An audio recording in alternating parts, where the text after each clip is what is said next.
Welcome in, everybody. It is Thursday night, time for another edition of the Joe Quills Show. I'm that ugly dude, Joe Quills, and we're live here on this Thursday night. What turned out to be a snowy evening here in Philadelphia. Got a little bit of a snow, and it may be a preview of Sunday, where we could have our first snow game in Philadelphia since 2013. Well, Eagles wise, I think there was an Army Navy game in the snow, but we're not counting that. Um, but I'll give some thoughts on the Eagles game and a few other things as we go deeper into the show here. We have a hard out at 11 o'clock tonight. Captain Ron will be on at that time. And, I'll give you my picks and for the weekend, and hopefully we can get some of those winners home, like I've been doing on my Quills Picks Winners articles on Bleacher Brothers, because for the third time in 4 days, your boy has picked the winner of the race. So if you were to play my articles as they were put on, so let's say you played $20 to win on every horse I gave you so far this year, and you played that one super. Well, you didn't play that superfecta because the horse was scratched. If you played every win wager so far, you'd be up over $200 right now. Um, so I have caught a bit of a hot streak, which is a good thing because uh, we are going to be at Gulfstream Park next Saturday for the Pegasus World Cup. We will have a 6-hour show between, um, covering the races there that day. We'll be doing some man on the tarmac, or whatever you call the man on the apron, man in the crowd, whatever we're going to call it. And we'll also look at the races and see if we can get you some winners as well. But we're going to, but that is for later on. And I'm just making a note here because when I was in the bathroom today,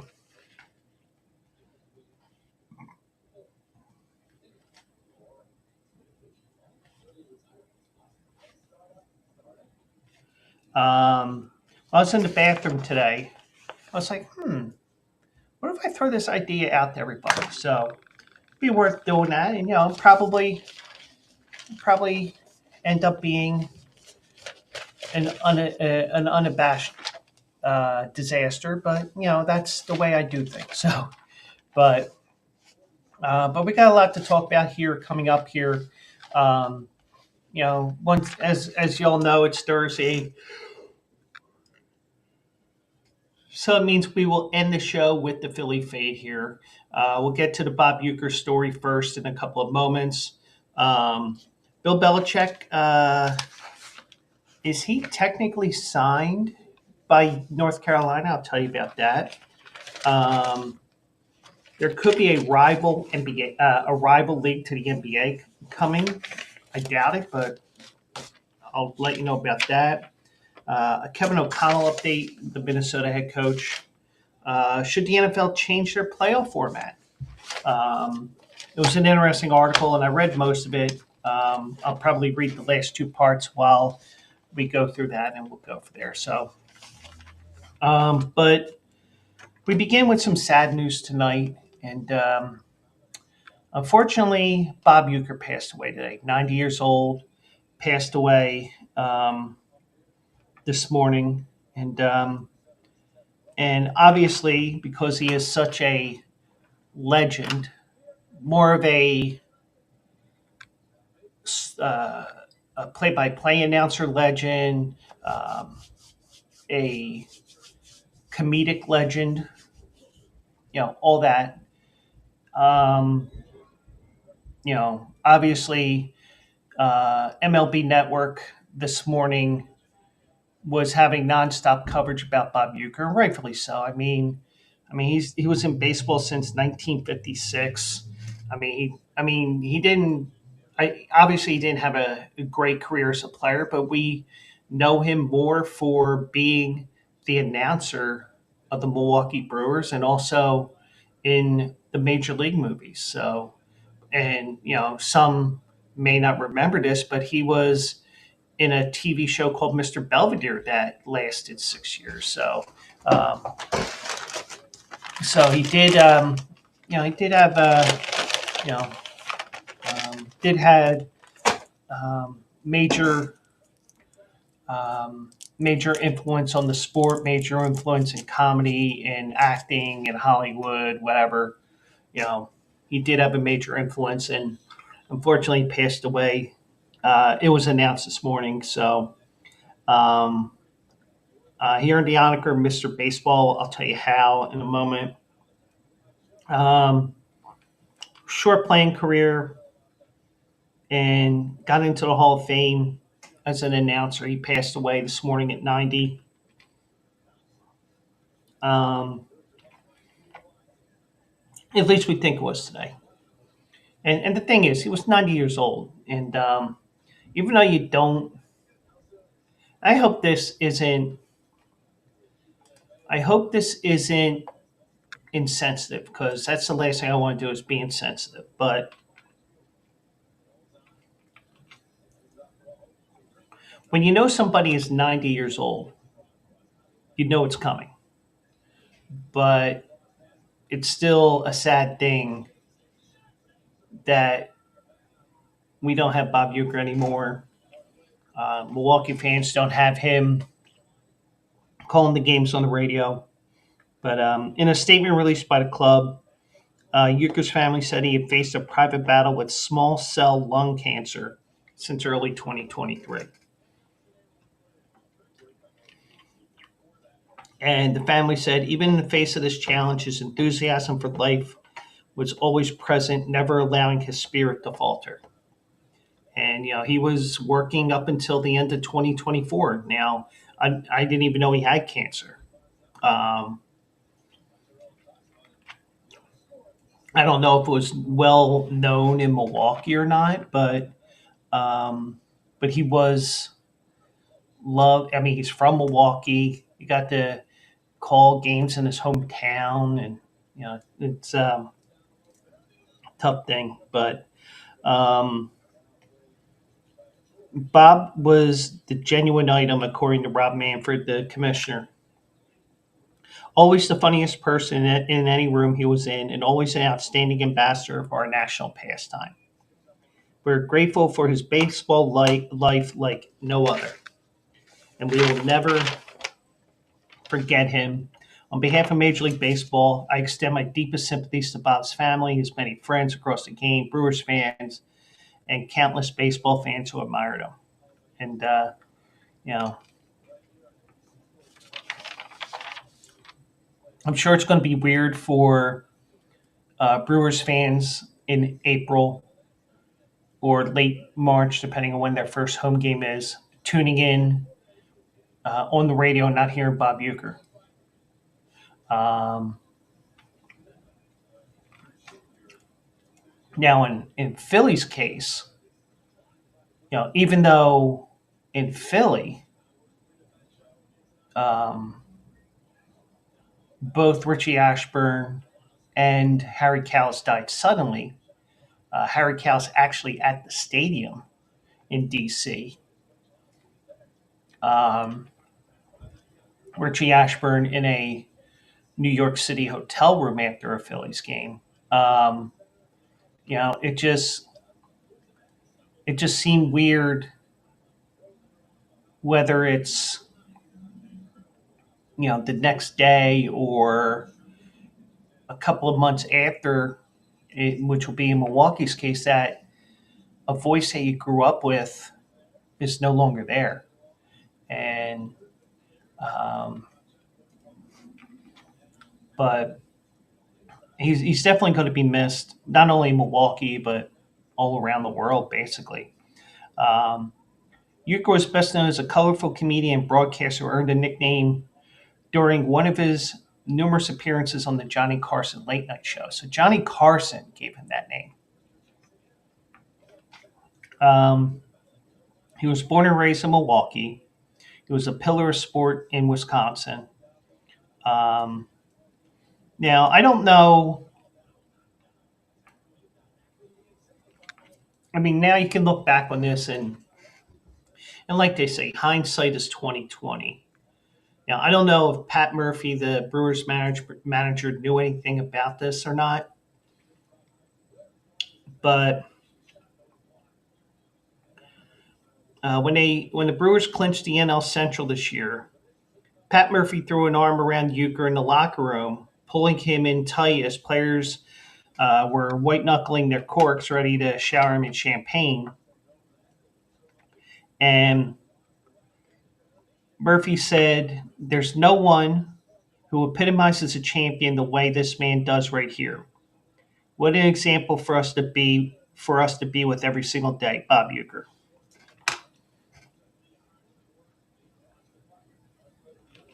Now, when you think back on that, that's that's powerful stuff. But Murphy, familiar. I think he was with the Brewers organization for years. So let me check one thing here.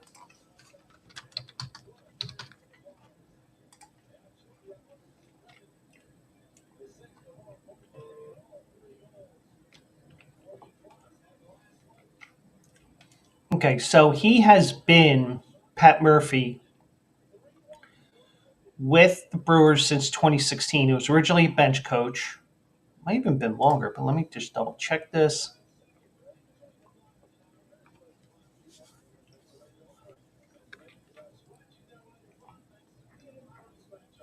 Okay, so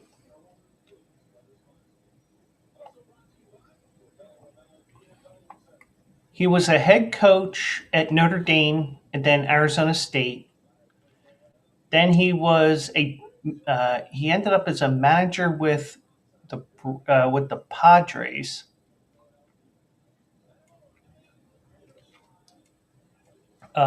He was in the Padres organization for a few years, and then he was named interim manager when Bud Black was fired.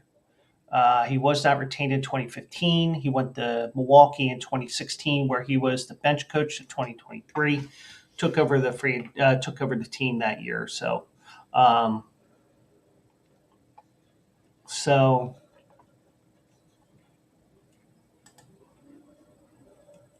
So that gives a little bit of a background on Pat Murphy there. The connection he has with the Brewers and Bob Uecker. Um, Now, his first professional contract was with the Milwaukee Braves in 1956. He reached the majors in 1962. He lasted 6 seasons in the big leagues as a backup catcher. He won a World Series ring with the Cardinals in '64, and also played for Atlanta and Philly. And he always had jokes and always could make you laugh. He said one thing he often joked was career highlights. I had two. I got an intentional walk from Sandy Koufax, and I got it out of a rundown against the Mets. So, but he became the voice of the Brewers in '71, his second year after the team moved from Seattle,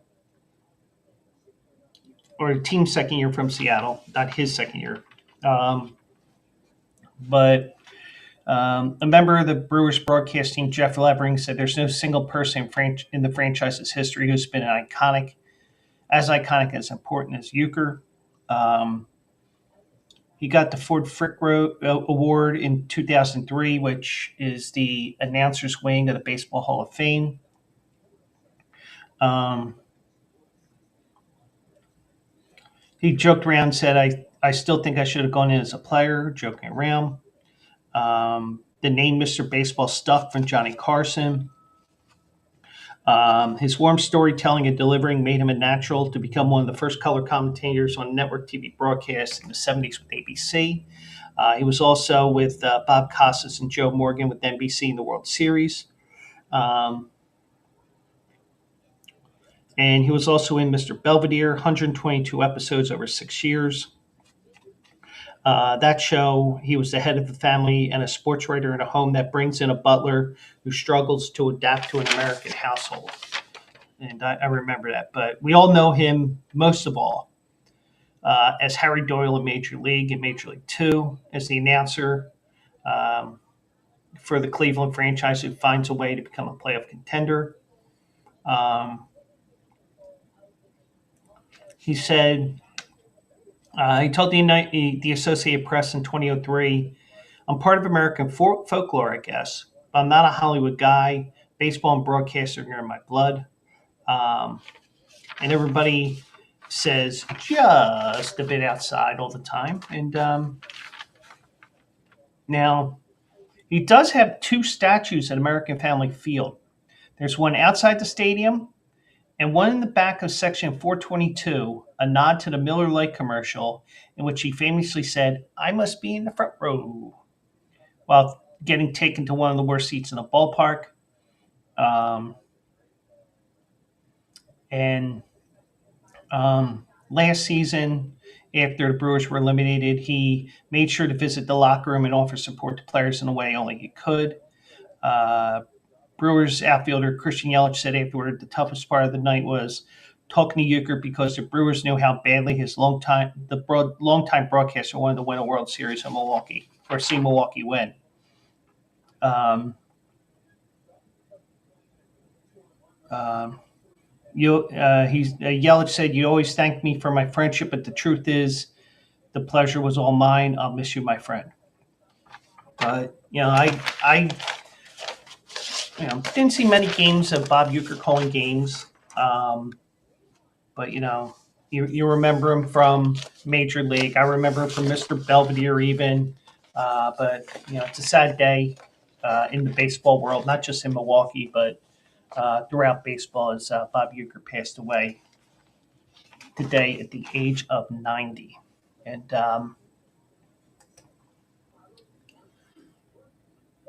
condolences to his family. Um, so we'll get into less morbid things and hopefully some things here that are more thought provoking here. And we have a thought provoking one here. Um, there's questions about his $10 million buyout, Bill Belichick, that is. There's a question about Bill Belichick's $10 million buyout because technically he does not have a contract with the University of North Carolina. Now, we'll go through the ins and outs of this contract and what he actually did sign and things like that. We'll go through all that.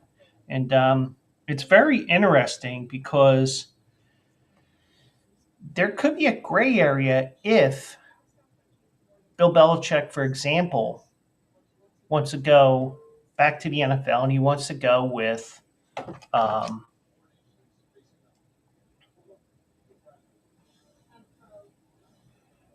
if he wants to um, coach the Cowboys, for example. So, I mean, we'll go through everything here. Um, Now, the one thing is, if you think about it, he did pull this stunt before, but it wasn't anything um, like this where you're questioning contracts and stuff like that. If you remember, he was named the head coach of the Jets, and then he left the next day and took the Patriots job. Now, obviously, that is so much different a situation from this because you're talking college versus pro. You're seeing him actually doing the recruiting or hearing that he's doing the recruiting work. I think he was in Baltimore, D.C. today. I had Pat McAfee on, that's why I know. But it's ironic that we'll get to one part about this contract or contract finger quotes, and we'll see what I mean, and also feel free to chime in as well. Give me your thoughts because I'm not gonna. I mean, it. I mean, maybe you can help me make sense of everything here. So now, obviously, because he went to the Jets for a day and ended up in New England, the question has become whether he would return to the NFL despite that new job. Now, many have pointed to his buyout clause with North Carolina. It's $10 million if he terminates his employment with the school before June 1st, 2025, but only $1 million after that. Hmm. Now, would he write that check? Or would the owner of a multi-billion-dollar NFL franchise hiring him consider it the cost of doing business? But here's where we get into gray areas and things like that. There is not a fully executed and signed contract between Belichick and North Carolina. I know you're saying, well, why is he recruiting and all this? And we'll get into that as well. But I mean, I found this fascinating once I really dug into this. Um, the school has confirmed that he is not under contract, technically. Um, Industry sources say that could create a legal gray area about how much, if any, of a buyout would exist if Belichick left for the pros. And the interesting thing about the Belichick move was it was right as the portal was opening. Um, you have coaches getting fired, and you're putting in new coaches in all that. So you have all different things going on throughout college football, and they wanted Bill Belichick. Um, so he signed what is called a term sheet proposal with North Carolina on December 11th. That laid out the basic and somewhat typical terms for a high level college football coach. A gap of a couple months between the signing the term sheet and a final contract being executed is common in the college ranks, according to industry sources. So, the one thing I take of this is, um, and I know this from being in a union job. Obviously, this isn't a union job, but obviously there is a lot of um, there's a lot of legalese here. So, um, so basically, what this is, it's what I've seen in my world at work as a memorandum of understanding or an MOU. While the contract isn't fully written, isn't agreed to, this is what we agreed to. This is what the constituents in my case have to agree upon for it to become legal contract between the associates and the management. Um, Now, uh, some people, this has been said quite a few times here, um, or been asked quite a few times, sometimes to Belichick. Belichick was asked at the initial press conference about fears of him leaving North Carolina for the NFL. Belichick said, "I didn't come here to leave," and that brought applause from the North Carolina faithful. Um, Now, the term sheet that Belichick signed is known officially as a proposal of contract terms and conditions. It begins with a two-sentence paragraph that, as one of the NFL source with the legal background put, is consequential to the question of what will and won't be legally enforceable. So they are doing what they can to get this contract done.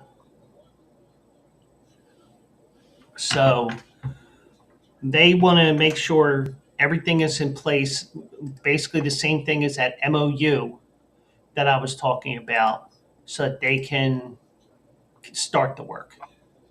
So think of it like that.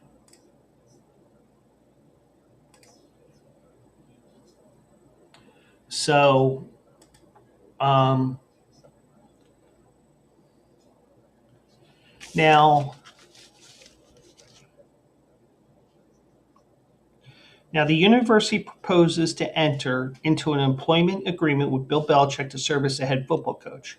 It is understood and agreed that this proposal of terms and conditions shall not constitute a binding agreement, and the parties intend to negotiate expeditiously and in good faith to finalize these terms and conditions into a long form agreement. Okay, well, if that's the case, then why are you telling me it's taking months? Now, granted, you have all the assistant coaches that have to be signed as well, and also Michael Lombardi, who's the GM for North Carolina football. You have all these contracts, and I'll get to Mike Lombardi in a second. But there is, you could I mean, you can argue both ways on this if you really think about it. So um, now Belichick and Nate Kaufman, UNC's vice chancellor for finance and operations, signed the term sheet, but this four-page document declares it does not constitute a binding agreement. It does not constitute a binding agreement. Hmm. It's only a UNC spokesperson confirmed on Wednesday. The term sheet is the only signed document between Belichick and the school. Um, Now, industry sources agree it is typical at the collegiate level that coaches to begin working without a fully executed contract. Indeed, the UNC spokesperson said the school has had coaches coach here for a year before they had an actual contract. Now, obviously, they're probably paying them and all that, just like the contract would be. But the one thing is, with this binding this agreement, I won't even call it a binding agreement. The parties intend to negotiate expeditiously and in good faith to finalize these terms and conditions into a long form agreement. So, is a year expeditiously done? I don't think so. I would say a month or two. Now, granted, you have holidays in there, so you might want to give an extra month, but you get to March or April, I want my contract fully signed. At least that's me. But then again, I'm the type of person that's uh, not very patient at times. But Belichick, I would imagine, is a patient person in terms of something like this. Um, Now, an agent who works with coaches in the pros and college said it's not unusual to sign a term sheet and then have the full contract take a while. A second coaching agent said schools drag their feet like crazy and I don't know why. Well, if they're dragging their feet, I don't I don't see that negotiating expeditiously in good faith. I really don't.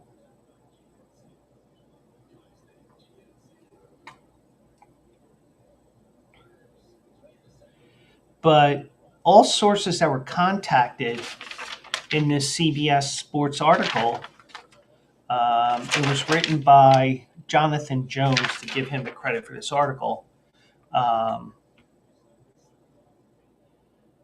all the sources agreed, should Belichick leave without paying a buyout, a legal dispute of some sort would likely take place for either all or part of the $10 million.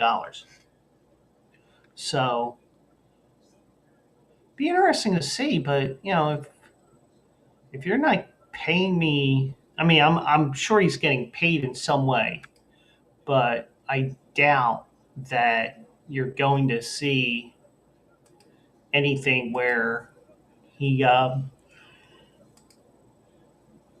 just um, gets hit with a $10 million buyout clause. But the term sheet is calling for a 5-year contract worth $10 million annually, and the first 3 years are guaranteed. So he's guaranteed to make $30 million if he stays all three of those years. There's a bonus structure for wins, postseason performance, academics, and coaching accolades. Wait, they worry about academics in college? Well, it's the ACC. They have a little bit higher standards with academics than some other conferences. Um, there's usual terms surrounding benefits for head coaches like courtesy cars, relocation expenses, and outside income. Um,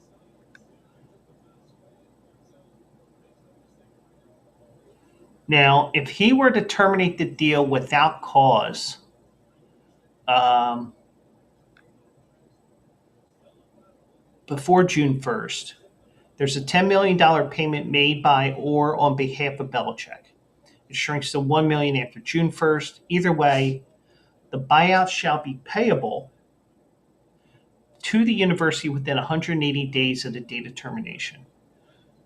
So whether it's the school firing him because he did not adapt to college, or you know his girlfriend's a distraction or whatever, as long as it's not a with cause firing, um, you would have to pay. Um,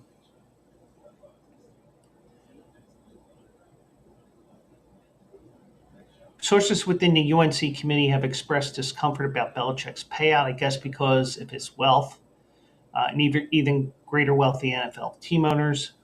They'll be like $10 million. Oh, that's like 5 cents to me. Here you go. Um, Now, before taking the job in Chapel Hill, now this goes into why he took the North Carolina job.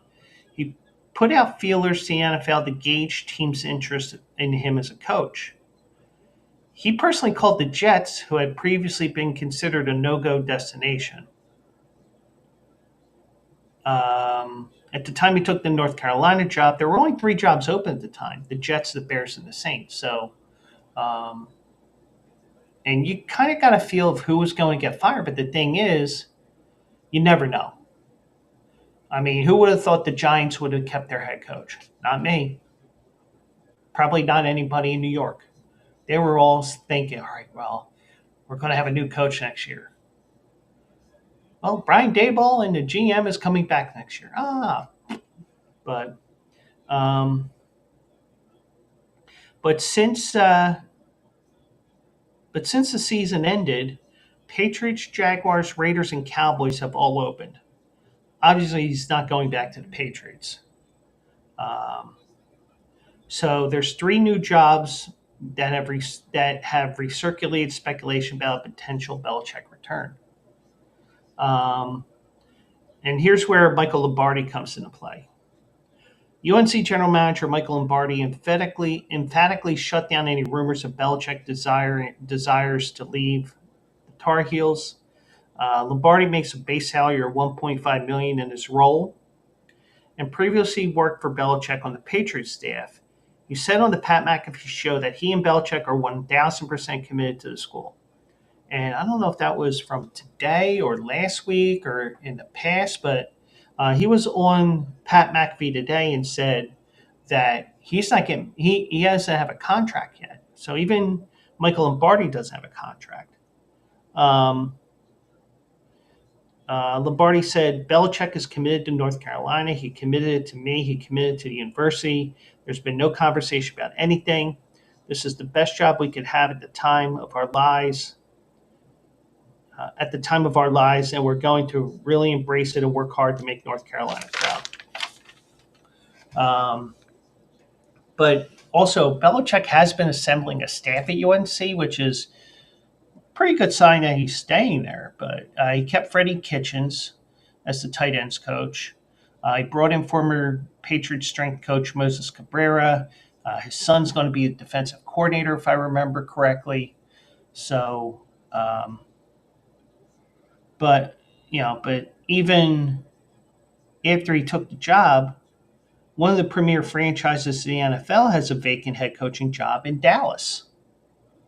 Um, Now, it's this says here Dallas has one of the better rosters.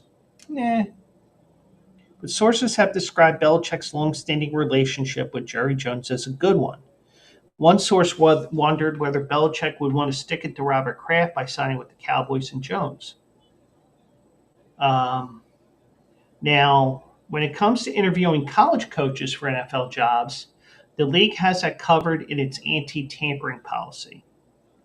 Uh, as it relates to Belichick, prior to having discussions with a college coach or other college employee, the club must determine whether or not the candidate is under contract.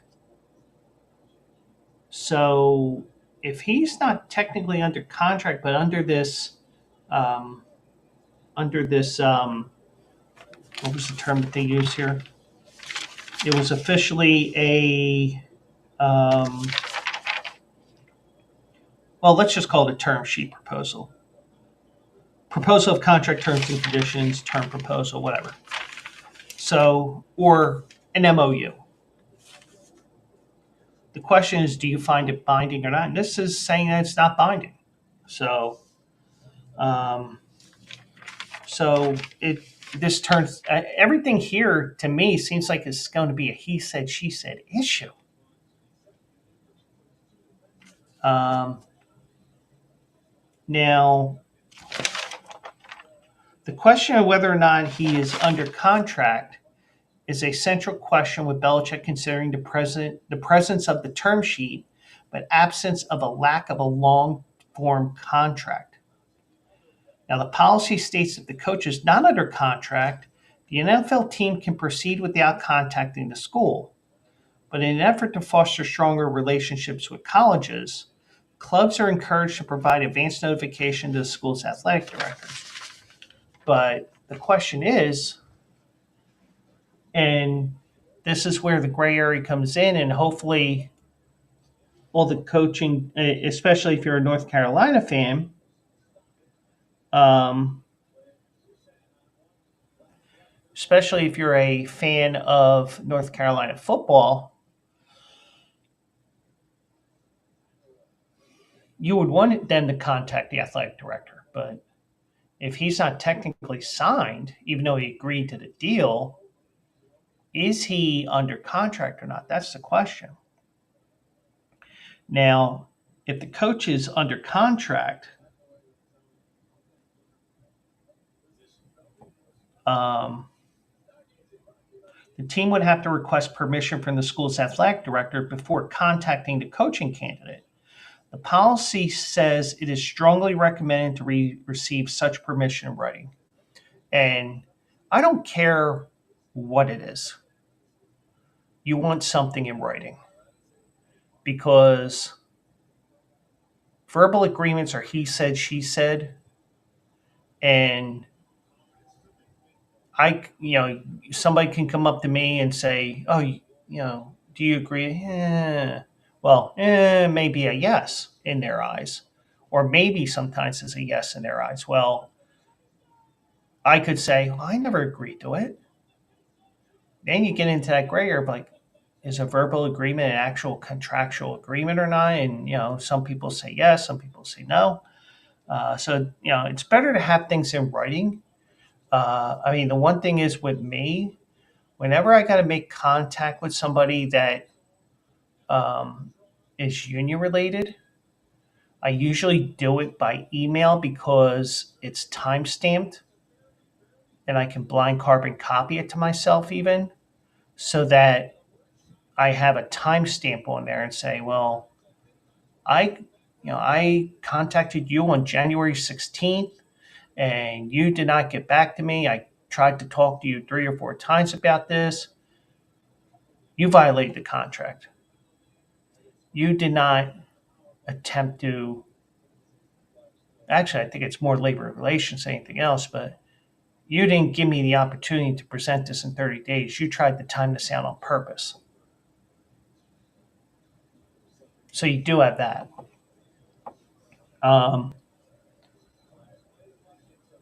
now, now there is this gray area does not exist when it comes to NFL coaching contracts. The NFL requires any head coach or assistant to be under a written contract with the team by the summer. Otherwise, that coach is prohibited from performing coaching duties at training camps and during the rest of the playing season. That coach cannot be on the field until there is a written deal that is executed and approved by the league office. Um, but you're looking, um, you're looking at everything here, of course, because, and especially the Dallas job came up. Do you want to be a part of this? I mean, the only real good job that's worth going after, if you really think about it, is the Dallas Cowboys. But does Jerry Jones want to actually get Deion Sanders there because he has a close relationship with him as well? So, but the thing is, I doubt Bill Belichick will give. I doubt that Jerry Jones would give Bill Belichick the control that he had, especially in New England. So, excuse me. But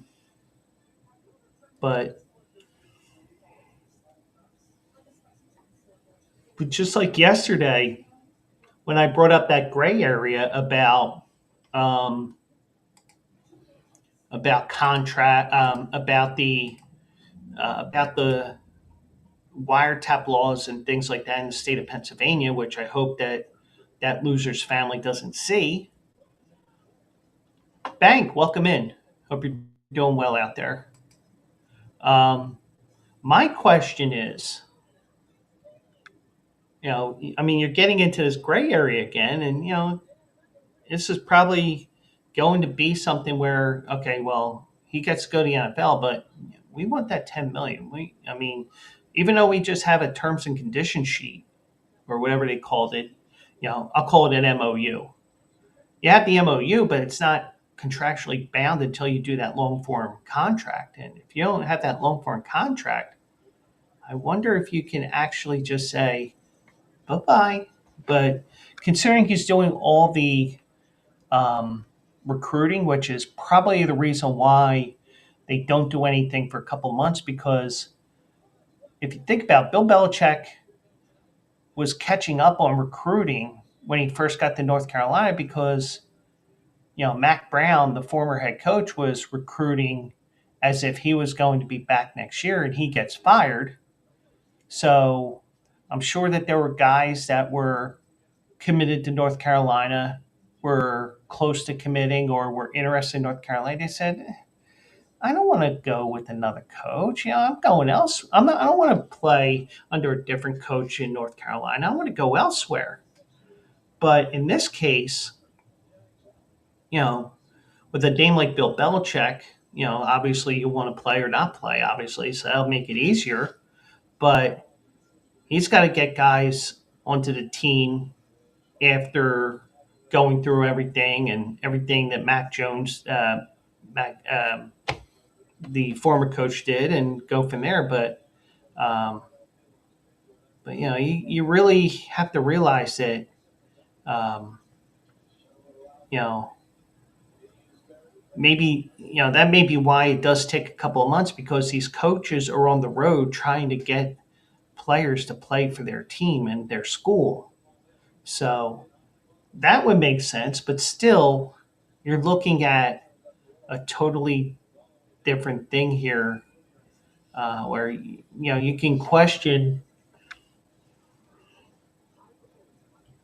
if he doesn't have a contract, can you swoop in and take him? So that's an interesting thing that came up here, and we'll. Obviously we'll keep an eye. I think Belichick stays, but you always have to wonder you always have to wonder. Since I mean, since Belichick did it once before, would he do it again and leave without coaching a game for that school or team, like he did with the Jets back in '99 or 2000, whatever it was? Um, but you have to keep that in the back of your head because he has done that before, and if somebody does something once, he'll probably do it again. So that was a fascinating story that I saw here, and I saw it on Pat McAfee this afternoon as well. Not necessarily because of Belichick, but because Michael Lombardi said that he's not under contract as of yet, but now you find out why he's under contract, and you just question. You get to a point where, well, how many months does that have to be before it gets to the point where you're they're not negotiating in good faith. So you can question that as well. So just some random thoughts there towards the end there, but it is an interesting thing that he's not under contract, and we're going through this NFL thing, and you know does Jerry Jones, for example, want to sell him on 13 more wins, which you know even though Dallas Cowboys, we here in Philly prefer that they would go 0-17. It's very conceivable Dallas could win 13 games next year. Probably not with the way that the the schedule rotates for the NFC East next year, because even the Eagles have a bear of a schedule. But very easily he could tie or surpass Don Shula for all time winningest coach, just on the fact that you know, I mean, they do have a lot of talent on that team, but you know, would they buy into Belichick and all that other stuff? So, but um, but I'm going to keep an eye on that for you. Um, I don't think he goes anywhere. Um, so I just want to remind you, also eligible is live Saturday morning at 10 a.m. Eastern. Um, it's going to be on the Bleacher Brothers channels. May end up being on my Twitch. So and I'll be live at 10 a.m. Looking over the races from the fairgrounds. They got a Kentucky Derby prep race today on Saturday, a Kentucky Oaks race on Saturday. They got a few other stakes because a lot of the racetracks, what they do now is they load up their card and they make it like a 13, 14 race card, and they have like 6 or 7 stakes races for 3-year-olds, for older horses, for older fillies and mares on the turf, on the dirt. They mix things up, and I'll be taking a look at some of those races Saturday, starting at 10 a.m. Eastern, 7 a.m. Pacific, and I am getting hot at the right time because I have picked a winner 3 of the last 4 races, 1 race a day, and I did pick a winner 4 out of the last 6. So I am getting on a roll here, which probably means by the time I land in Florida next Thursday night and I walk onto the grounds at Gulfstream Park on Saturday, your boy will probably go 0 for 14. But we'll get things going here, and we'll get things going down there. I'll have a bunch of guys with me, and we're gonna have some fun. Get to meet some of the guys for the first time. I know Jeff DeForest is the sports legend down in South Florida. He'll be there. My guy who's occasionally with me, Frank, he will be there tomorrow on next Saturday. Get to see Chef Tom again. AJ, obviously, he's the one that's commandeered all this stuff, and we're just going to have a blast down there. But we're going to be working too. And I'll probably set up an over under how many pee breaks I take during the show, or should it be the Lawrence Welks? A 1 and a 2. And if you're not sure what I mean by a 1 and a 2, just pull up Lawrence Welk on YouTube. And it is still snowing here in Philadelphia, uh, but it's supposed to be, um, it's not bad. I think we got about an inch, but As of right now, according to my app, supposed to start about 12 or 1 o'clock now, going to run until about 10 p.m. So it's going to cover the football game on Sunday. And they're calling for 3 to 5 inches of snow right now, at least on my phone. But that is very unofficial. And the last time we had a snow game here in Philadelphia with the Eagles, it was 2013. And it snowed about 8 inches in 2 hours. And normally with a storm like that, they probably wouldn't have played the game. But they did play the game, and it was a legendary game, the Snowball. And ironically, Matthew Stafford was a starting quarterback that day for the Lions against the Eagles. So, and ironically, if the Eagles win, they could face the Lions. So, but anyways, let's get to it here. Let's get back to everything here. And I did make a note here about the rival basketball league coming. Now, will this happen? I don't know. But it's an interesting thing here because um,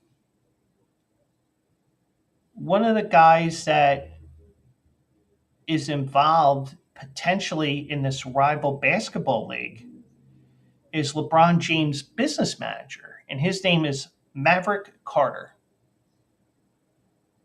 And he's been enlisted as an advisor by a group of investors seeking to raise $5 billion to form an international basketball league that would serve as a rival to the NBA. Sources told ESPN, confirming a story first reported Thursday by Bloomberg, which is a financial organization.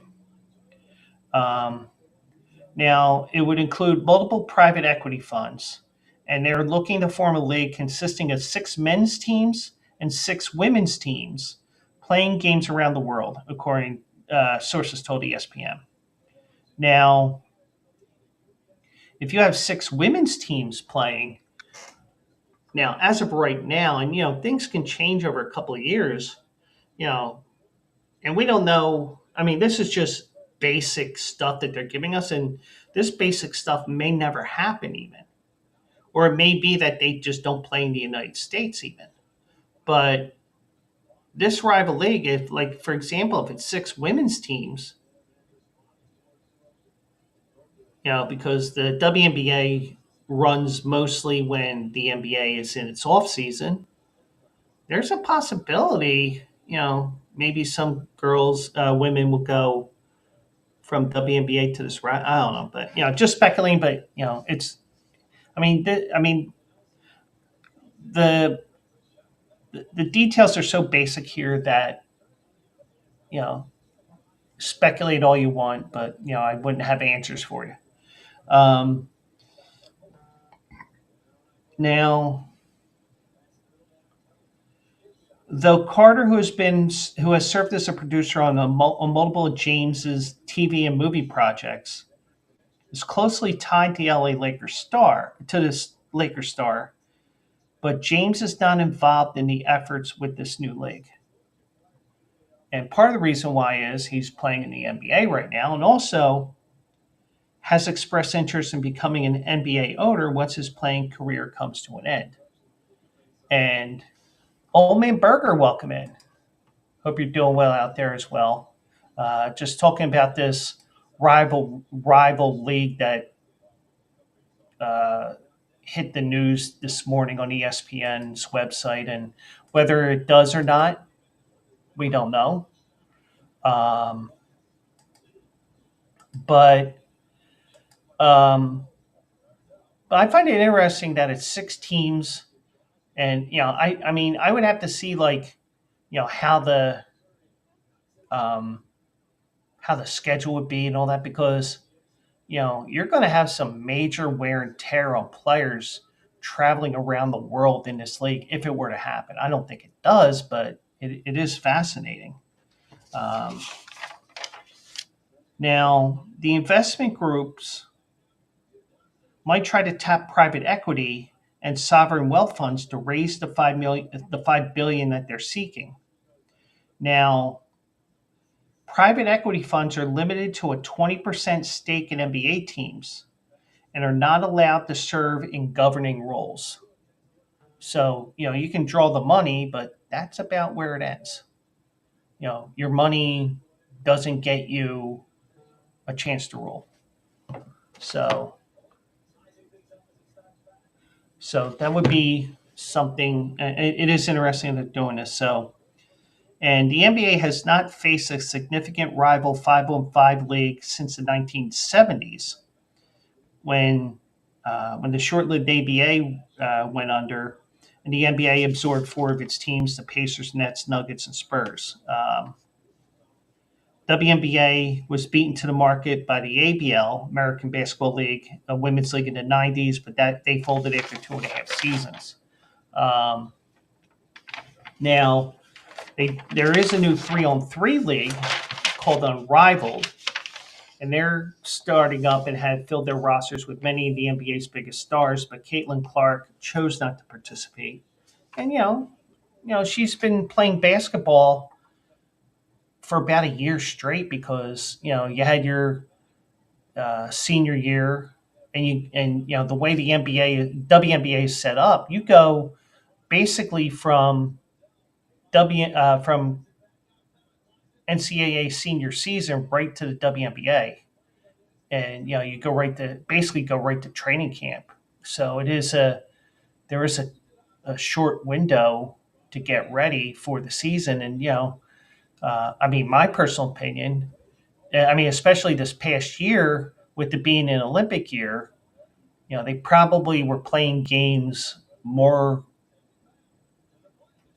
you know, with more frequency in the two sections of the season than they did like they would possibly next year, even though I think they're playing a couple more games. But I would think, I would think that next year, for example, Caitlin Clark, by having the summer, by taking the winter off, she will actually has the potential of having a monster year. But we'll wait and see. But I'm not going to speculate on next season with the WNBA yet because it's only January 16th. But um, you do have you do have everything going on here, and we'll see. So um, that, I mean, that was a fascinating thing here. I think I don't think I think it'd be interesting to try, but I don't know if it would actually work. I mean, it may work as six international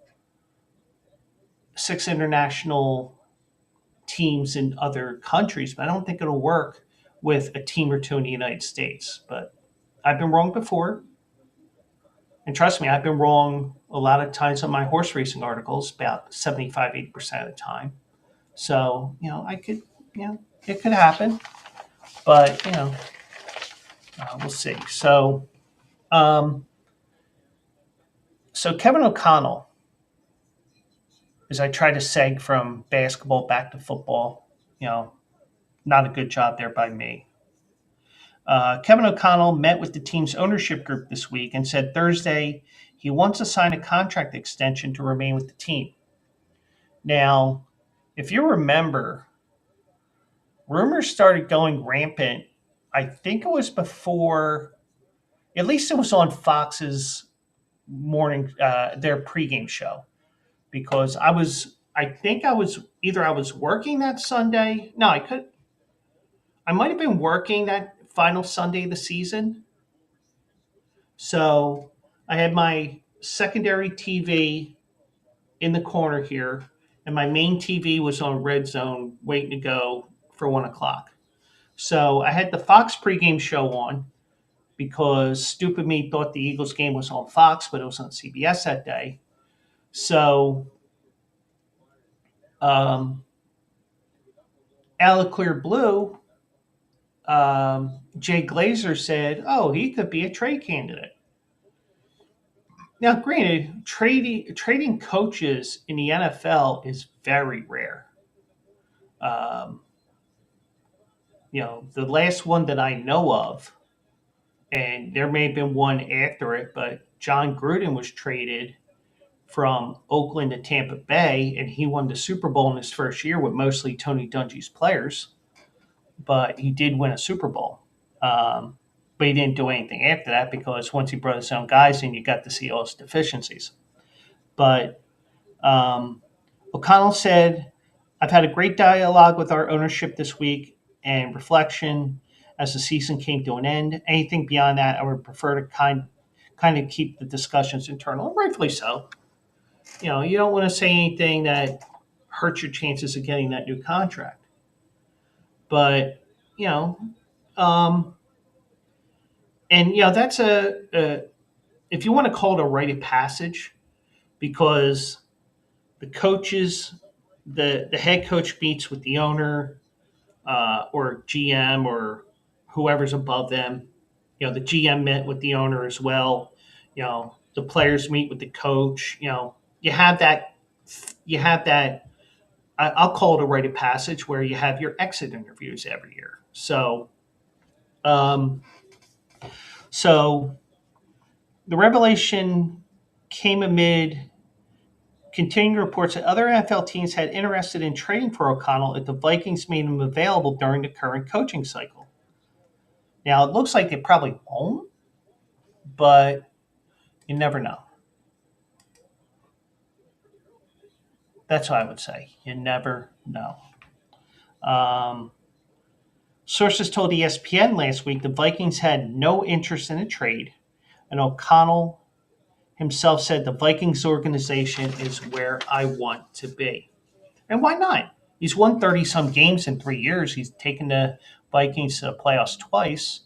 But you have to wonder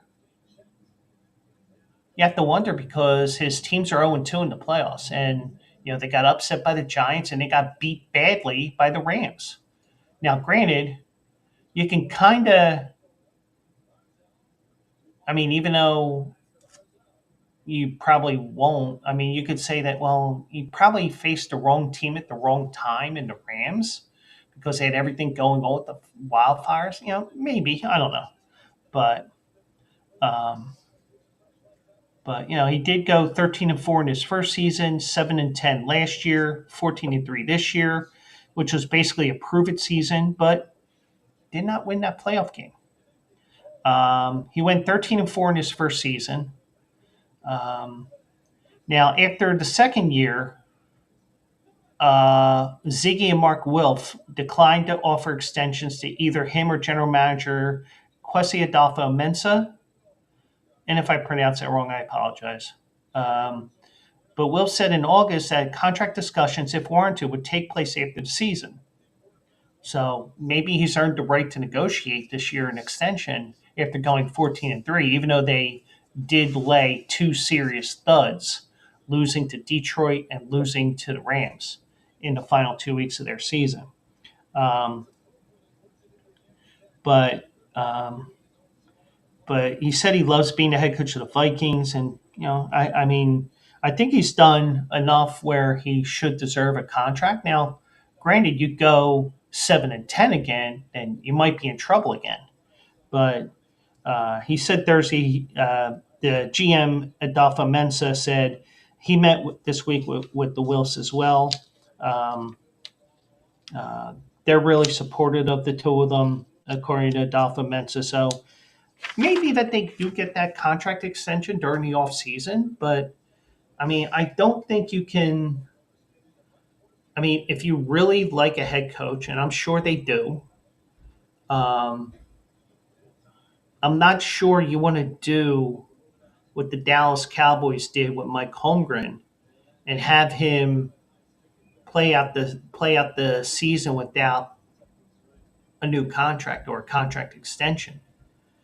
You know, I know, like, I'm comparing apples and oranges, but you hear. We've heard it a couple of times with the Phillies manager Rob Thompson, and they had a press conference in November, and it was like they firing him, or after the season was over, the regular season was over, and the short playoff run that they had. I don't know if we can call it a run.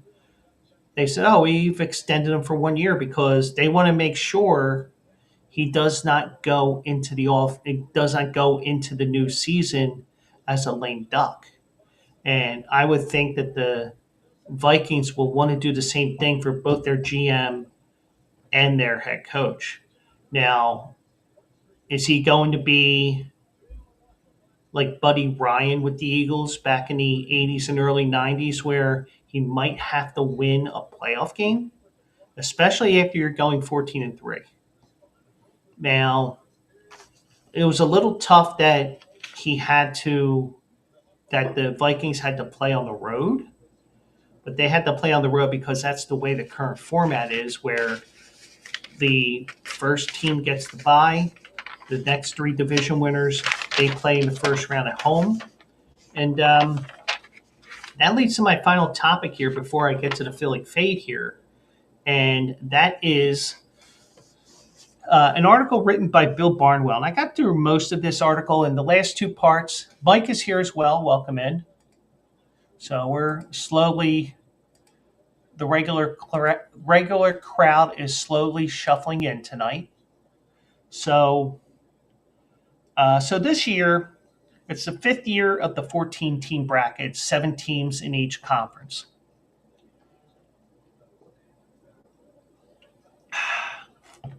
And by the way, the Flyers won tonight, 5-3.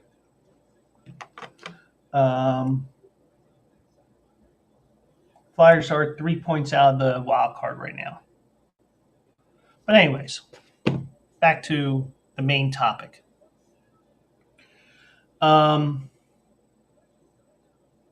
And here's the thing, and I've said this about the Major League Baseball playoff format, which is 2 or 3 years in now. And I've said it about the college football playoff. I want to see another year or two before we change it. But, money talks with college football, and you could have that going on. In the NFL, there is enough data now. You have 4 complete playoff years, and you have a 5th in progress. And you got through the wild card round on Monday night. So now you nearly have half the league's teams making the postseason. Now, has the postseason become diluted? Should the NFL change the format again? Amon-Ra St. Brown thinks that it should be changed, but I don't know what to. I didn't look into that. Some things that we have seen so far is that the 7, maybe 7 is too much, only because they've only gone 1-9 against the 2 seeds, and the only one was in the 2023 playoffs when Green Bay upset Dallas. Well, not just upset, destroyed them, which was a beautiful thing. But one thing I didn't say when I was going through my picks and everything like that, the one thing I did say was that, or the one thing I didn't say was, I was worried about the Eagles game, not because it's the Packers, not because they were playing in the NFC North and all that. The one thing I was worried about was the fact that they were the 7th seed last year and they upset Dallas. Could that have happened again? But obviously, the Eagles defense did a great job yet again, held them to 10 points, their lowest point total this season, and the Eagles play the Rams in what may be snowball 2. So, looking at this season, the Packers lost by 12 to the Eagles, which could have been a whole lot worse.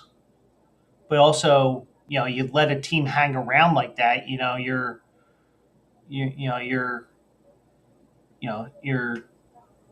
dining on danger. When you allow a team to stay in the game, that can lead to trouble. We've seen that many times with the Eagles in the past, even in the regular season.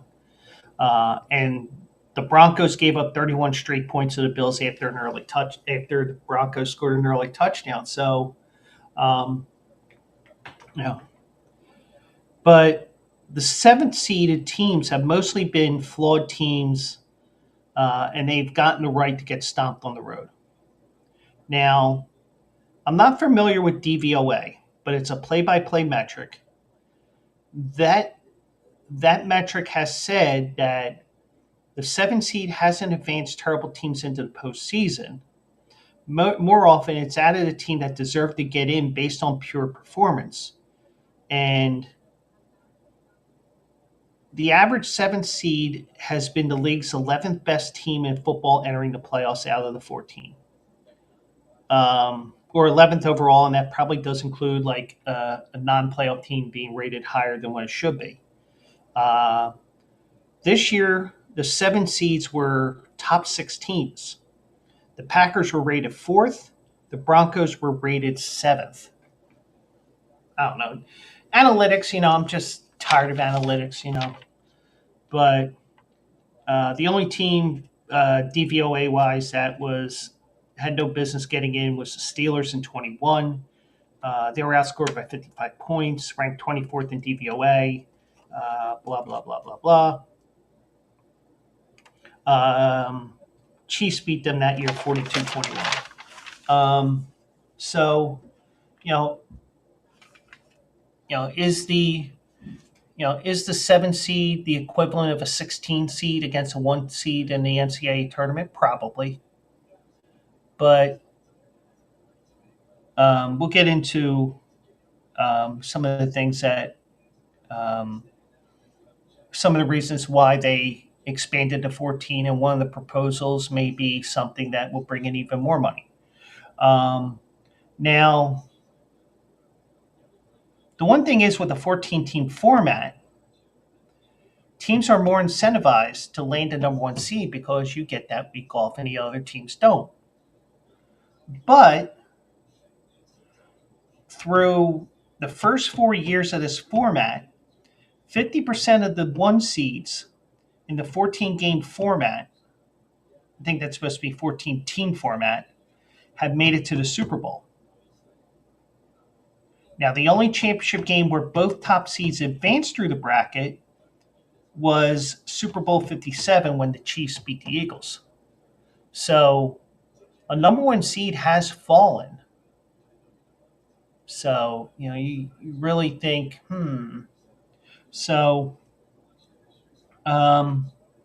but the interesting thing is when the league expanded to 32 teams in 2002 till 2019, which is the final year of the 12 team playoff, what percentage of number one seeds made it to the Super Bowl?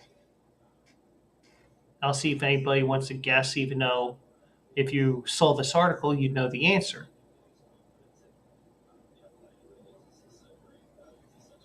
And I'll give a few seconds here.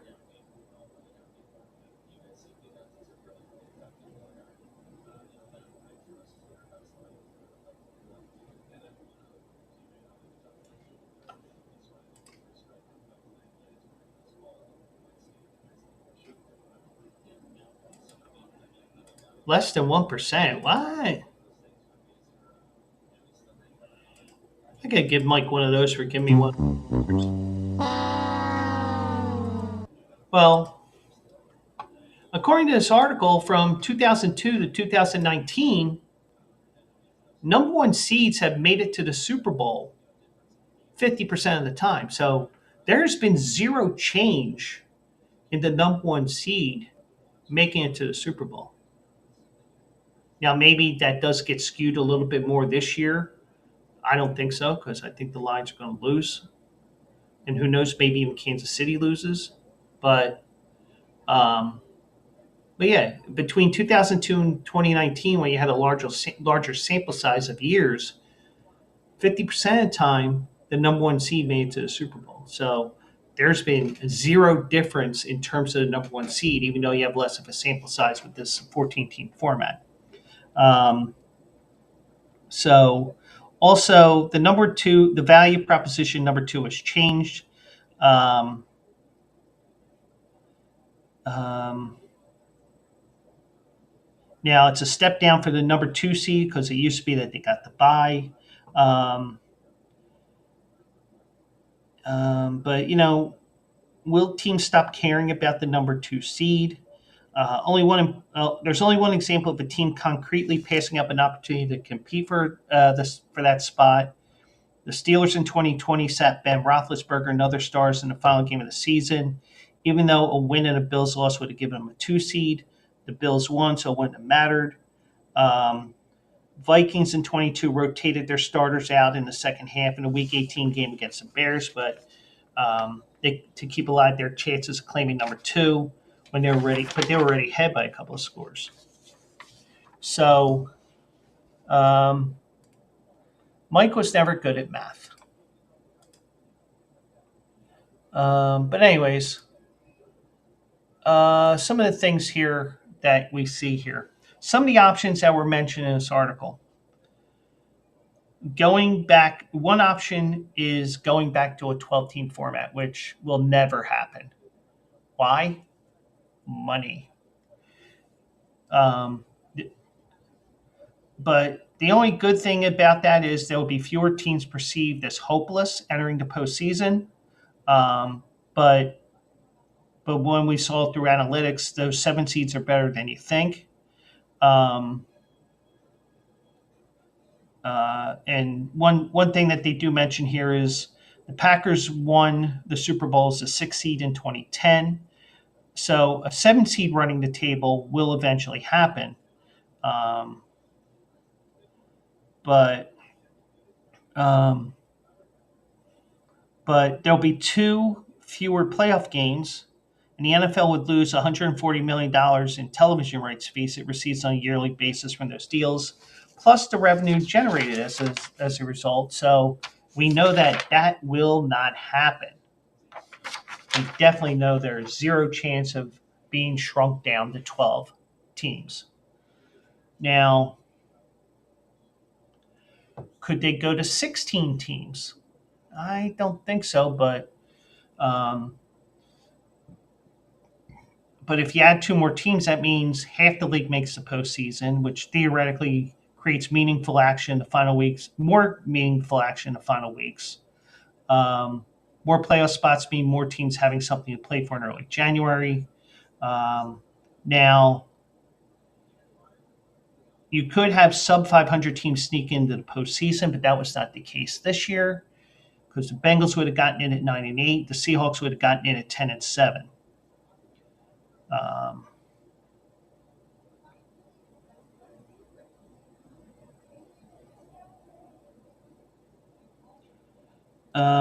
Now, the only realistic way to do a 16-team playoff would have an 8-team bracket in each conference, which would mean no bye for the first seed. But you do have the NHL and NBA and NHL doing that 16-team format. But football is its own animal.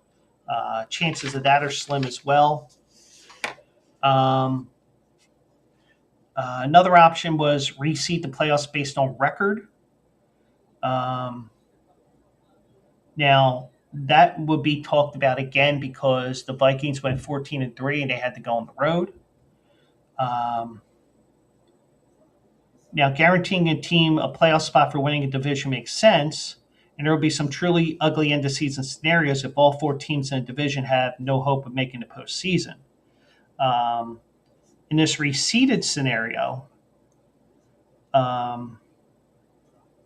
where you just go 1 through 7, the only change in the AFC would have been the Chargers hosting the Texans. In the NFC, you would have had a totally different postseason picture. The Eagles would have played the Rams in a wild card round last weekend, as opposed to this upcoming Sunday. The Vikings would have hosted the Bucks, and the Commanders would have played the Packers at home. If doesn't it feel like the best teams have been rewarded?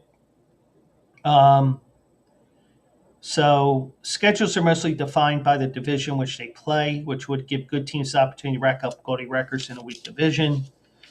In 2012, Ravens had the 4 seed and won with a 10-6 record. Their division. The Colts had a had a wild card, they would have jumped them and had a home game with this based on record and not necessarily your division. They went 11-5 with the easiest schedule, but only 3 wins over teams with winning records. But is that fair? They think that could be possible, but um, another example is taking home playoff games from division foes, from sub 500 division winners. Um, the Bucks were 8-9 in 22. Commandos in 2020 were 7-9 in 2020 when they were the football team. Um, its first round matchup would be on the road with the best wildcard team if this were to happen.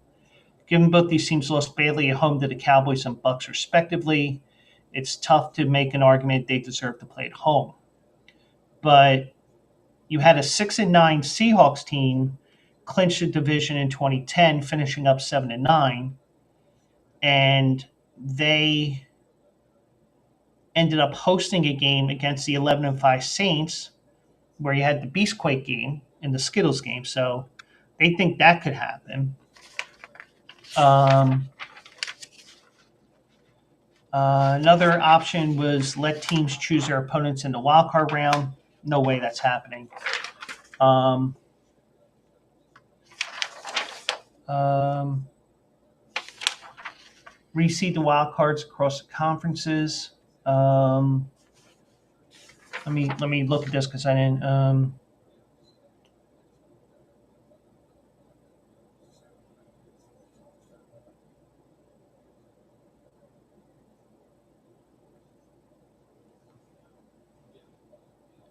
Okay, so what they said was that this reseed the wild cards across conferences, so you could have an AFC crossing over to the NFC and something like that.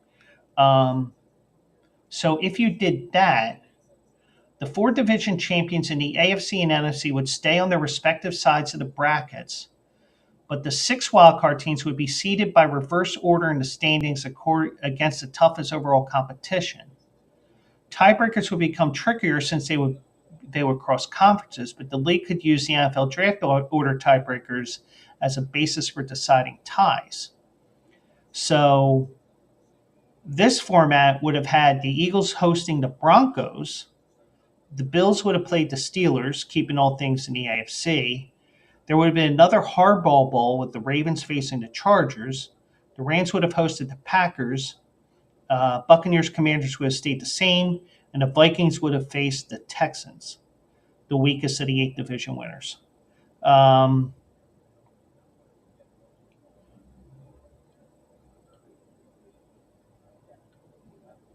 So that would have been interesting. And that's probably an interesting thing that could lead to my dream scenario with a Super Bowl of having 2 division rivals play each other.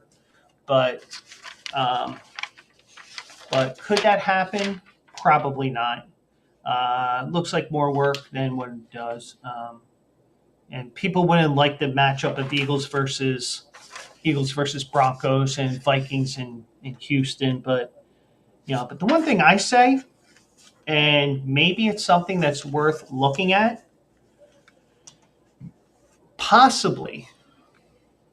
possibly, could you just seed 1 through 7 like you do, where the division winners would be 1 through 4, wild cards would be 5, 6, and 7.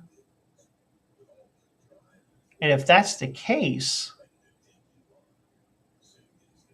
could you potentially have what the NBA used to do in the 90s, where when they had sometimes with 2 divisions, sometimes with 3, the division winners would get the 1 and 2 or the 1, 2, and 3 seed, but if your opponent had a better record overall, they earned home court advantage in the NBA finals and the NBA playoffs. That is. So, one year I believe the Sixers were the 2 seed, the Bulls were the 3 seed, but the Bulls got home court because they had a better record than the Sixers. I think that's the best thing to do. It's like, okay, you won the division, but they have a better record, so you're SOL. So that would have flipped Rams and Vikings to Minnesota. And that's something that comes into play every once in a while, especially with that four seed, because you're looking at the weakest of the four division winners. Actually, would have flipped the Chargers too, Chargers and Texans. But I doubt that teams would want to do something like that because you win your division, you get a home game right now, and now it's like, hey, we won the division, we're not getting anything for it. But here's the thing: somebody else has a better record, so or maybe you just see the division winners 1 through 8, and then go 9 through 14 with the play wild cards, and just do it the way they used to do it in the um, like they used to do it in the NHL, where it used to be 1 versus 16, 8 versus 9. But that's there's a million things you can go places you can go with this. But it was an interesting article that I saw, and I thought, let's talk about it. But I don't know how you feel about it.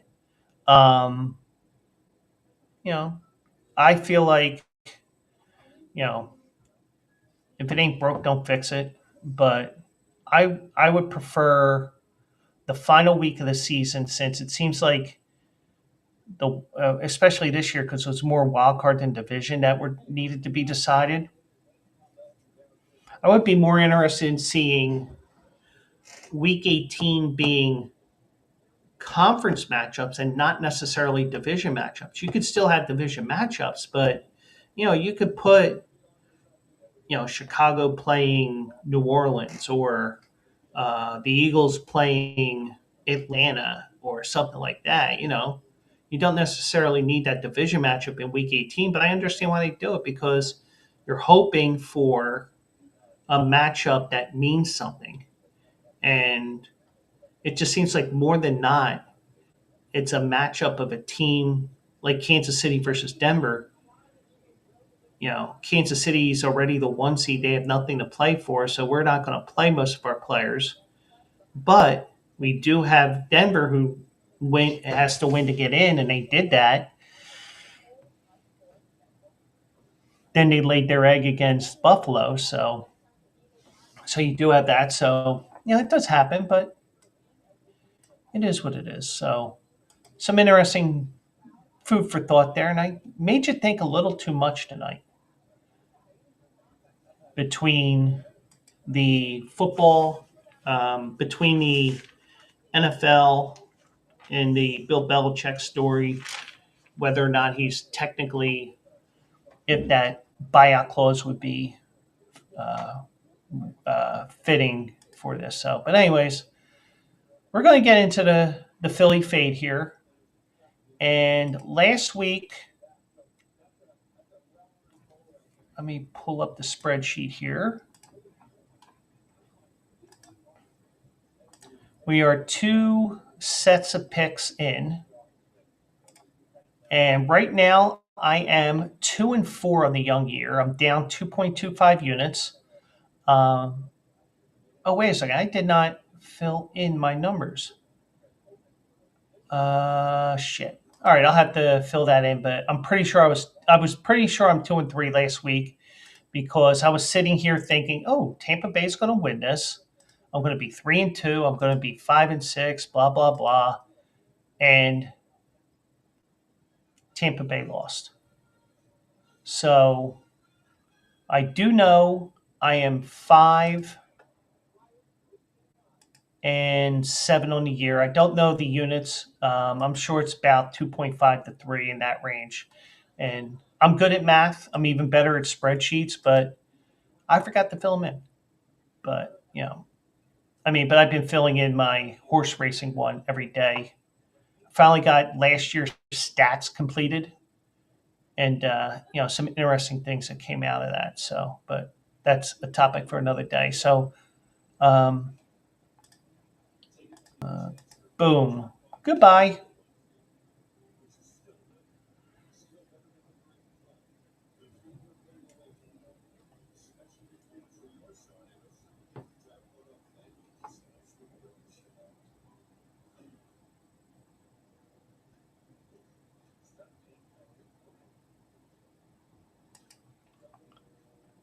Uh, so I got rid of that person there. Um,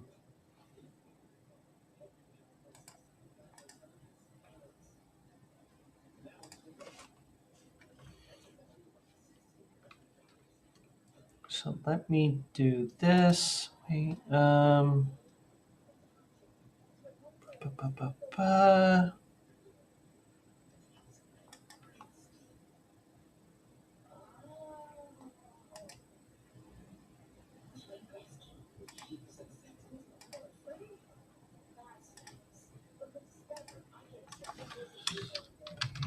In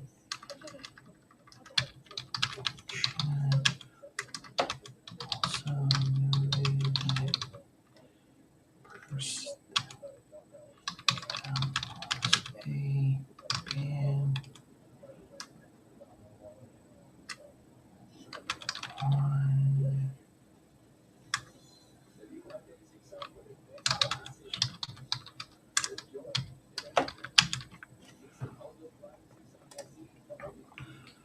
So that was a ban. That was also a ban evader there. Um, so we got rid of them. Bye bye. So there you go. But I'm the only degenerate that's here right now. But am I a degenerate if I've been picking horse winners like crazy lately? For the last 6 days, I had a winner. Had another winner today. And like I said earlier tonight at the start of the show, um, if you had played the rate, my suggested wager and my mythical wager, like I suggested in the articles, you'd be up $200 right now, which is probably a high for me when it comes to a given month or this far into the year because I get on these. Mike says winner, winner, chicken dinner. Well, it'll probably be McDonald's because, behind the curtain, I didn't really play it because, life gets in the way. But, just some interesting stuff that I do there. And hopefully we can get you guys some winners here as well as we go into the Philly Fade here on this Thursday night here. We got some big football action here. Hopefully we will get some more winners and maybe we can get uh, something going on here. So let me go here, add the scene. We're going to do that. And here we go. So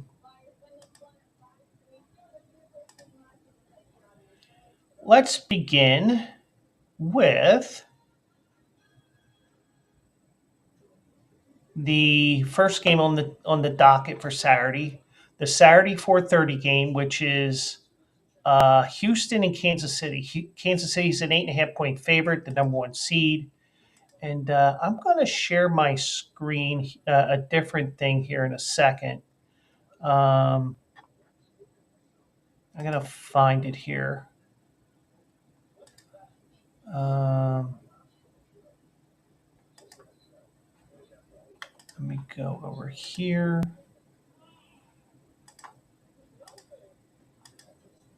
Oh, it's not here. Is it on my Facebook?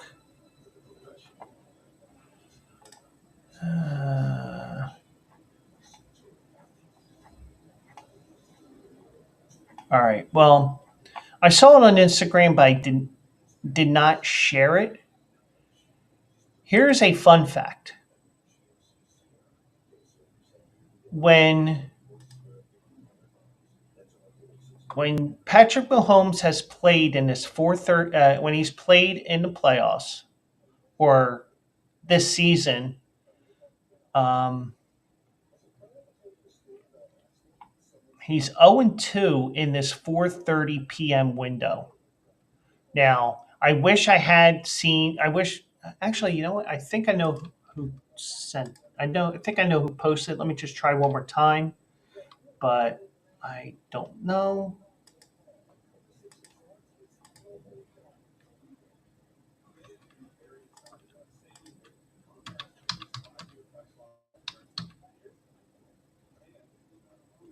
I think it's CBS Sports Football. Of course not.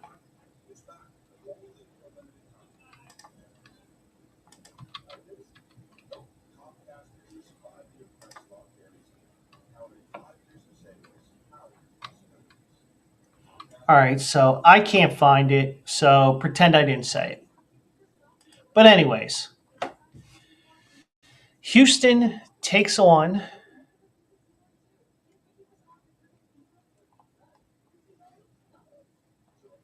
the Houston Texans. And you don't know how bad I want to tell you take Houston plus 350 and go on with it, but we're not going to do that today. The one thing is with Kansas City, they have won so many games in a row where they've won by one possession or less. And this screams that this could be a blowout, but the problem is when you look at this and you think about it a little bit, Kansas City doesn't blow teams out that much. So the fact that this is an 8.5 point game, it's into the two possession category here. Now, I want to just say take plus 350, but I'm not. We're going to play it safe here. Going to take Houston plus 8.5 here at minus 115. Now, granted, if this was a regular sports book, I wouldn't touch this game at all. But um, because this is the Philly Fade, we'll just deal with that extra 5% on the VIG to 15%. So since this is a two possession game, I'll take Houston plus 8.5. Then we have the primetime game, which is the Lions and the Commandos, or the Commie Bastards. Once again, 8.5 point spread. I thought I saw, and I shared this Sunday, and I know I shared this.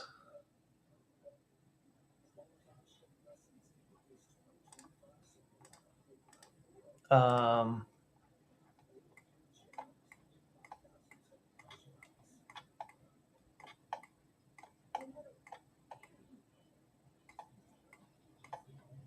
let me see.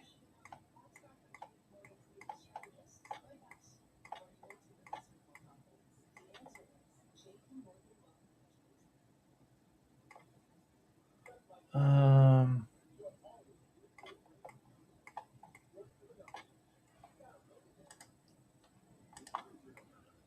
and tell me I didn't share this either. God damn it.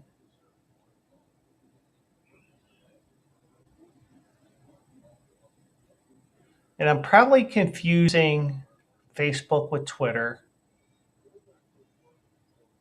And I know I'm doing a great job streaming and talking here right now.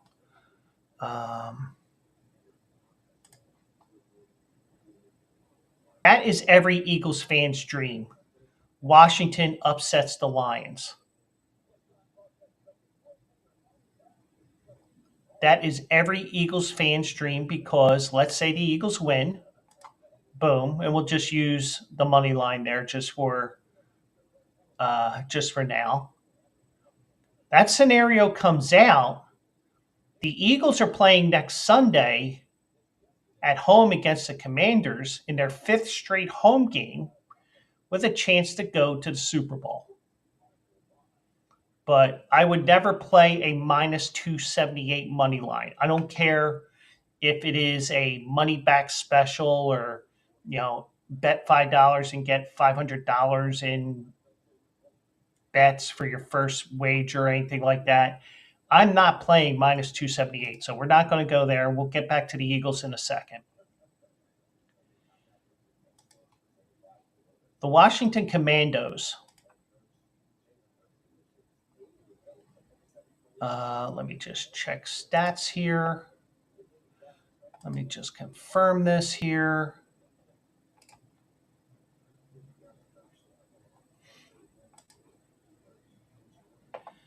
How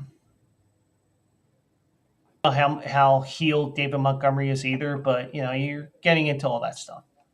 So I'm looking at everything here, and I don't think that the Commandos can stop the run. Let's go back over here to. Let me pull up last week.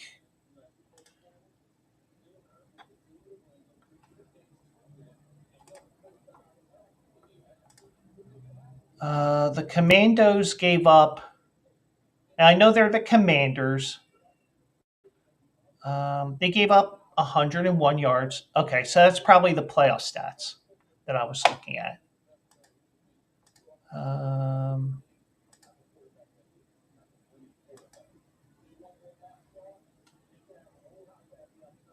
Yeah, it's the playoff stats. Okay, so they gave up 101 yards. They can be run on, and I am hoping that happens where Washington wins, which means it's the potential of a home game. Well, this matchup turns into a fight for home field in the championship round. But I get the feeling that Detroit's going to run all over Washington. Yet, I don't think. He might have. But you're going to be playing in a dome. It's going to be loud. And I just don't think Washington can do anything. But if Washington wins, I would love to see Washington win that game outright, because this game turns into whoever gets home field next Sunday. So I'm taking Detroit, unfortunately, minus 8.5 at minus 112, and we'll see what happens there. We're going to skip the Eagles game because I always pick that game last.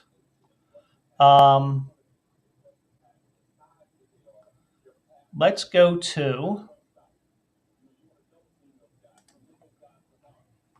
Buffalo and Baltimore. Baltimore is a 1.5-point favorite. And even though Baltimore does play in cold weather, it's going to be cold. And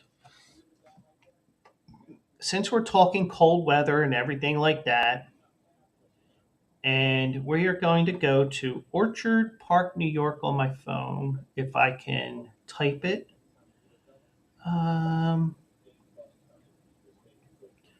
It's going to be a high of 20 degrees.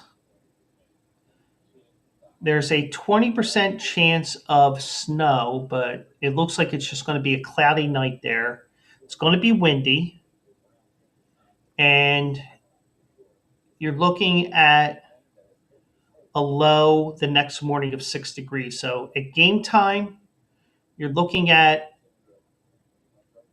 15 to 20 degrees. So it's going to be a cold one, but it won't be a total snowstorm. Whoops. Let me go back here and pull up Orchard Park here, because they have snow they have snow on the forecast for Saturday, and they're calling for 2 to 3 inches of snow. So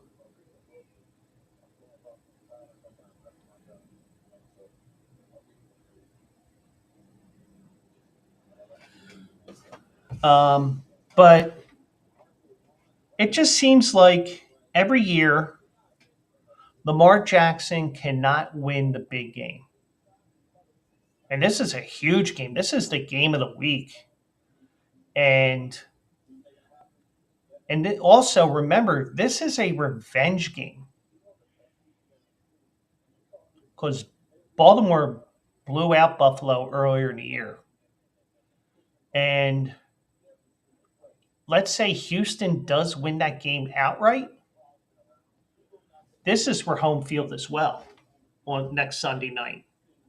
So this is the perfect example for you guys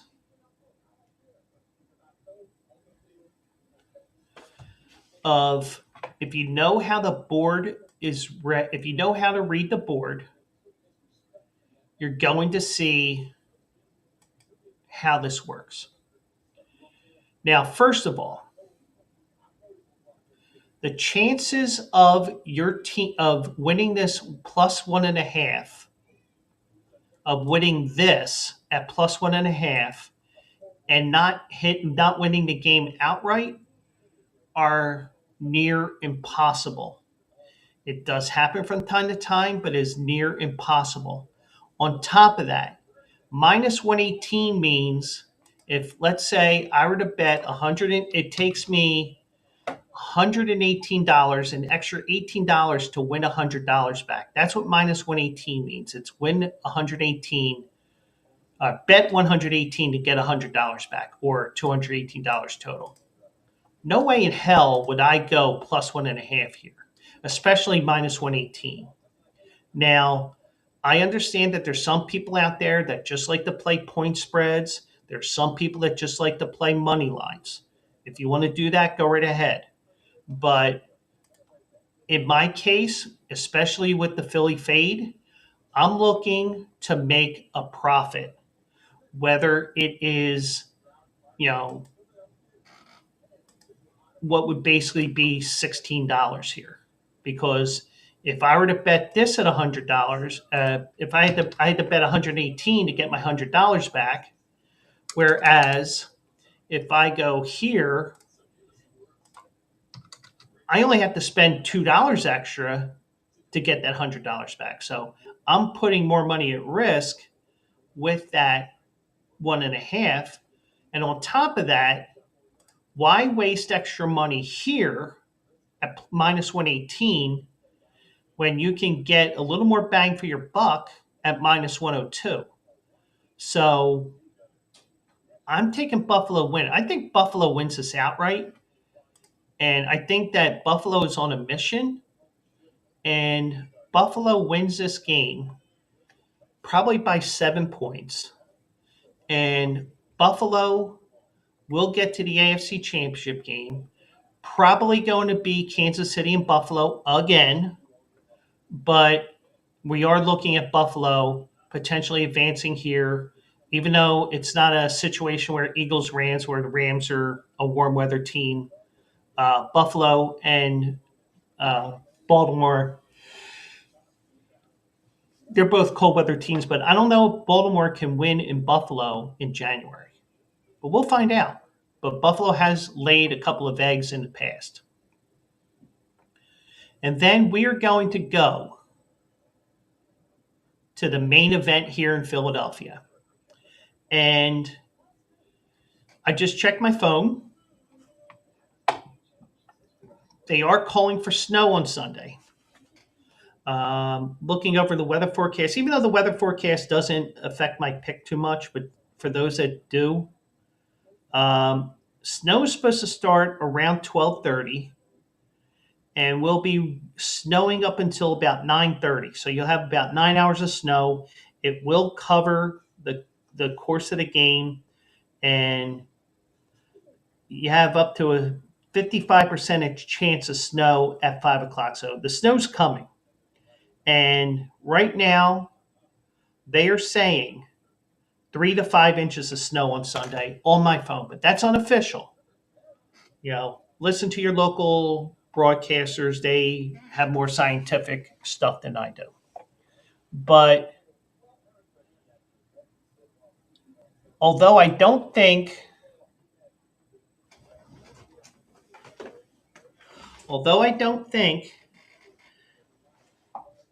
Saquon Barkley will go with 255 yards rushing again. And I got to watch that game while I was working, so it was awesome to watch that.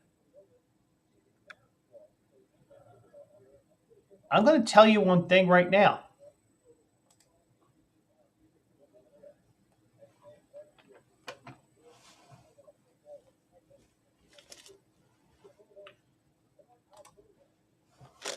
There's my pick. Fly, Eagles, fly.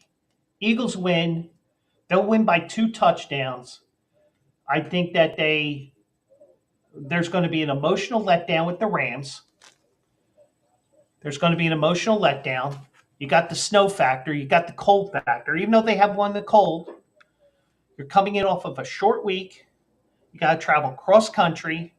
You're going from the Pacific time zone to the Eastern time zone, even though they get a bit of a break because it's a 3 o'clock game and not a 1 o'clock game. But I don't think the Rams can win in a hostile environment like Veterans Stadium. So once again, fly, Eagles, fly. Eagles -6. They win and win easily. And that will set up the matchup. And both matchups will be 1 versus 2. But you know us Eagles fans, we're definitely looking for Eagles, and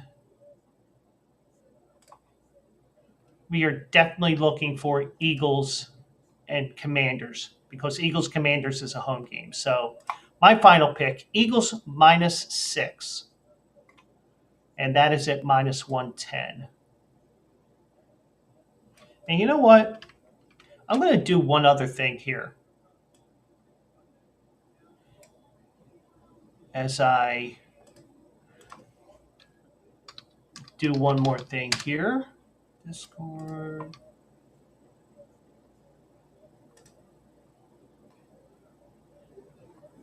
Because we only have 4 games, I'm just doing some different things here every once in a while. I'm going to do one other thing here. I'm not going to do as a parlay. I am going to what's called a tease. So let me fix that over to this. And a 6-point teaser, which means that in a 6-point teaser, you would have Houston plus 14.5, Detroit -2.5, Eagles at even or a pick 'em, and Buffalo plus 7.5. That will pay out plus 260.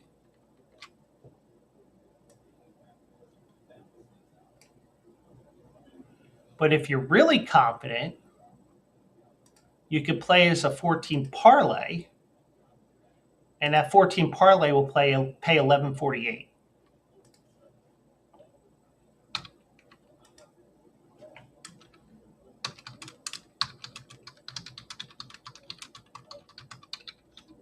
So those are my picks there. So my picks are, once again, Houston plus 8.5, Detroit -2.5. Well, Houston plus 8.5 -115. Detroit -8.5 at -112. Eagles -6 at -110. Buffalo is actually money line at -102. And we're playing that also as a teaser. You get 6 more points, and that will pay plus two something, plus 260. So there you go.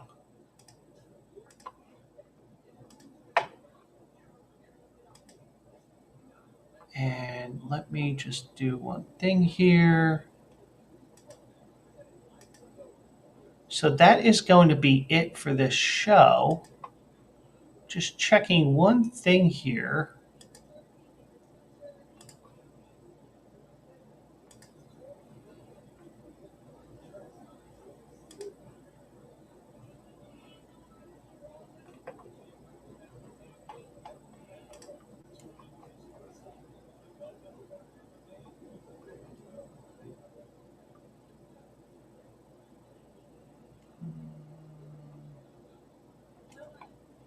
let me just check one last thing here. Because I thought Captain Ron was going to be on tonight. All right, he's scheduled to go live. So he's going to be talking about the national championship game, Notre Dame and Ohio State. And as soon as I get the alert that he is live, we will go right to there. So actually, he just started. As soon as I get the alert on Twitch,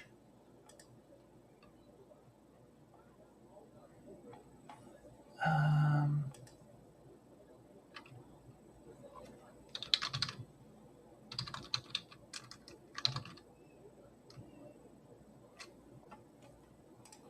as soon as I see that he is up and running on Twitch,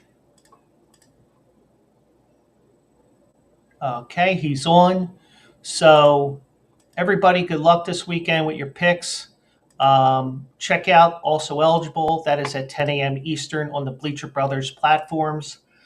Check it out as I will try to continue with my hot streak. So, Bank Boy, thank you so much. I'm going to send you all over to Bleacher Brothers. They just started, and they're going to talk about the national championship game, Notre Dame and Ohio State. I will send you there now. And have a great night. Go Birds. And I will see you in the winner's circle. And you'll get to see me next week from Florida, hopefully.